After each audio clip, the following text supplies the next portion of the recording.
Hello guys, Kalmir here once again, and so today I'm bringing you the behind the scenes of Wags' house. Luckily you guys are not subscribed to my channel because of my great acting abilities, but I'll do my best to keep the ingenuity coming. So I'll go ahead and give you a behind the scenes tour of this so you guys can kind of see what happened. I'm not going to build a tutorial for this though because it's really complicated and it's only a one-time shot. Basically once it was done happening, that was it. It doesn't go back into the wall or anything like that. So this was just for the special, but I'll give you a quick rundown. There were three main components. The first component was to have the house appear out of nowhere. Basically I had pistons, push smooth stone, which I have up there, and I have here the wall with glass in it for windows, and also have some more walls under the ground that was pushed up through the dirt. So that was the first part, was getting all the walls to come out of the mountain and out of the ground. That was actually the easy part. And the second part was I wanted the house to disappear, the ugly house. So I have sticky pistons set up to these, which retract and pull the doghouse either into the wall or down underground and out of the way so that the doghouse disappears. But that left holes in the ground. There was a hole under here, and one in the wall right there. So lastly, I have pistons set up underground that basically push upward, which push that grass block and that grass block up so it fills in these holes and also pushes that up. So that was the third phase, was covering up the holes. So I'll go ahead and give you a quick run. I'm going to do these individually in different shots, so I will be right back. With the first part I'll do is I'll show you how the walls came out, so I'll be right back. Okay guys, for the walls, what I'm going to do is I'm going to start where the line starts with the pressure plate. When it was up here, it would activate that redstone. And again, you can see the walls with the glass there. The redstone goes down and activates pistons here first in sequential order. There's actually 4 rows, 1, 2, 3, and then there's another row underneath that piston. So this dust activates the bottom 2 rows first. Well, row over there and row over there. Then it's got a 2-tick delay here, which activates this redstone dust, activating the next row. Another 2-tick delay, which goes up another 2 levels and activates that row. And then lastly, another 2-tick delay there, which activates the top row. So that was how the walls, the outside walls, got pushed up. From there, it goes over here to a RS NOR latch. It only goes one way. Basically, once this turns on, it stays on and does not turn off again. And I'll go into more detail in that later. I will also explain this part that goes down a little bit later as well. And this is simply a reset button for when I was testing it. But once this turns on, it stays on, and it goes over here to this vertical wiring right here, which goes up and continues to climb all the way up to the top. And this line, this torch right here, activates this line, which is that line right there. And what it does is it splits 4 times. It goes that way, and then there was a 2-tick delay on the repeater right there, and then it goes this way, and it activates, basically it keeps doing that. There's another 2-tick delay, then it comes up this line, another 2-tick delay, and then it comes up this line. So it turns off these 4 torches in order, starting from the back one going forward, and same thing on the other wall over there. Actually, here, I'll give you a quick display of what that looks like. So that line way down there comes across, activating each repeater, line, each repeater is set to 2 ticks. Now that one is set to 4 ticks and goes to another piston, and I'll come back to that in a little while. So turning off all of these torches, the reason for that is because at the top, on both sides, so there's pistons over on the other side as well as here, turning off the torches underneath turns on these torches, which activate that piston. There's also redstone on top of each one of these blocks, so when the torch turns on, the dust turns on, activating the other 2. And again, these 3 are activated first, then these 3, then the next 3, and the last 3. So that takes care of the side walls on both sides. Lastly, that vertical wiring comes all the way up here, turns off that torch, activating that last torch all the way in the back over there. And that turns on all this redstone dust, which feeds these repeaters. And these repeaters feed the pistons above them. It actually feeds the block, but the block feeds the piston. And so this row of pistons goes off first.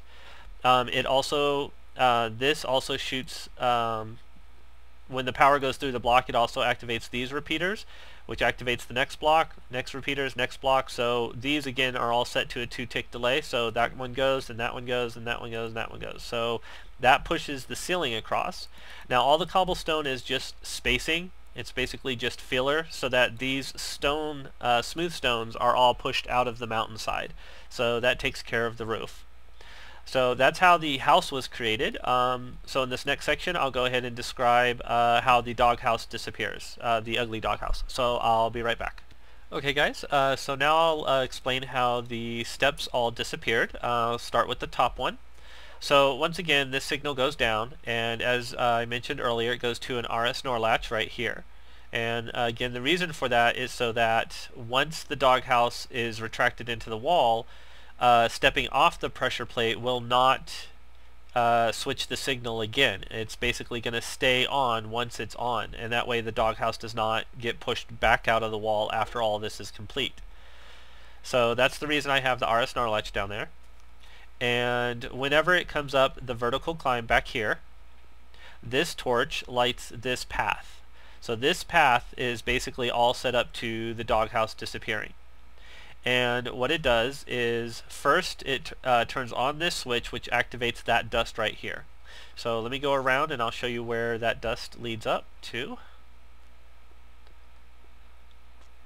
If I can remember correctly.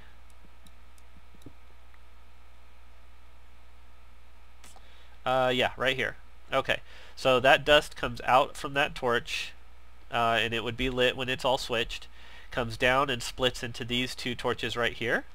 These 2 torches are what is currently keeping the piston holding the the sides up. So if I remove this torch, it pulls the stairs down, and so now there's a hole up in there, up in the ground. Okay, so these 2 would turn off whenever the power is actually kicked on. And so that pushed the stairs back up. And let's see, where did I remove that block from? I think it's finally actually. Alright, so once the stairs are down and this piston is here, the next objective was to pull it out of the way so that the dirt block could fill its space. So for that,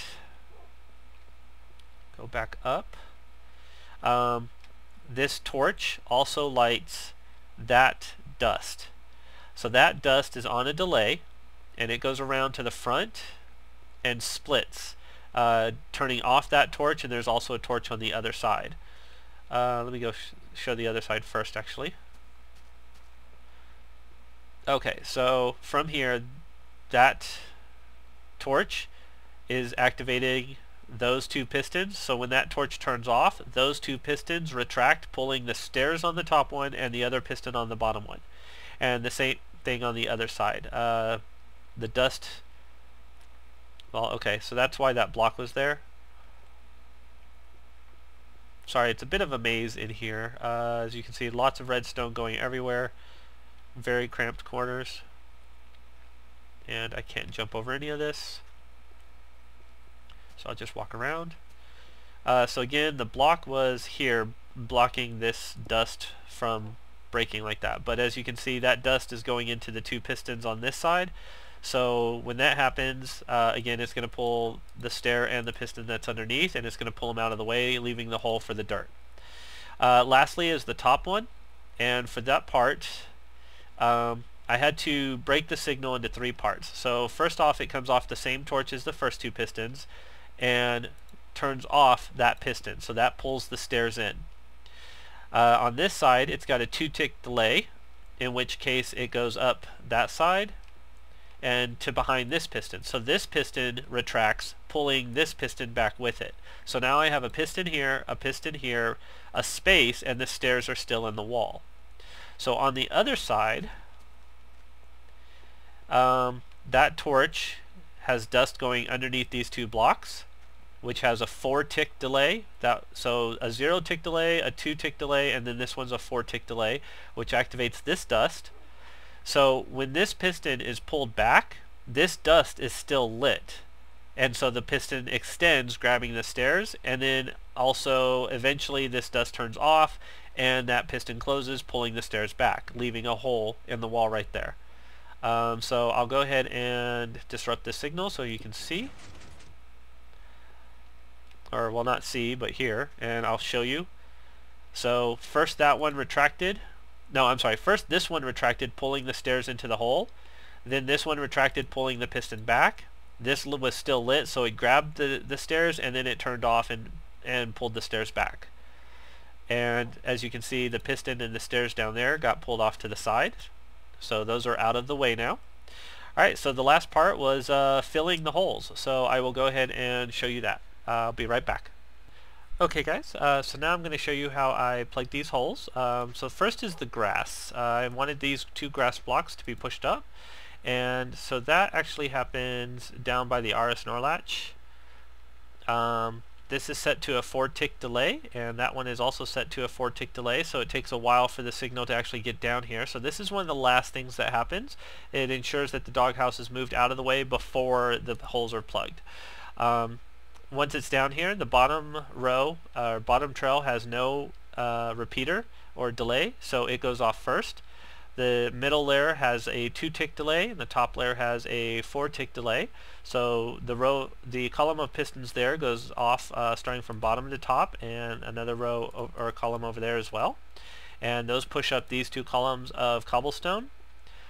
And whoops, if I can get up. That pushes this column and that column over there of cobblestone, and then up on the top it pushes actually the first piston that is fired pushes this empty hole right here. It pushes this block into the empty hole. That torch pops out. From there it pushes the second piston pushes the dirt block up, and then the last piston downstairs pushes the dirt block into the hole, and same thing on the other side. So that takes care of those 2. The last one, let me go ahead and reactivate this. The last one is done down here. As I mentioned, the wire comes down, it delays, it goes to torch, delay, goes to the 2 torches, delays, and then this last delay is actually covering up another piston, which is right here. So that piston has so many delays that it also is the last thing to go off. And when it goes off, it pushes this huge line of cobblestone up straight through the middle. And when it gets to the surface, it pushes this stone and the one below it up, and that fills in the hole, and then there's another smooth stone that's below this one that takes its place. So those 2 just get pushed up to fill that top hole. Now, whenever I was actually watching, I did notice that you couldn't really see the doghouse disappear because of the camera angle I was at. So let me go ahead and put the pressure plate and give you guys a quick view of how it looks, and throw that out there. So there you go, that was the doghouse actually disappearing. I'll go ahead and include a downloadable link so you guys can actually take a look at this before the house is expanded like this, and you guys can set it off yourself. And so I'll have that in the description. If you guys found this was interesting, or thought that this was a really cool idea, please definitely give me a thumbs up, and I will see you next time.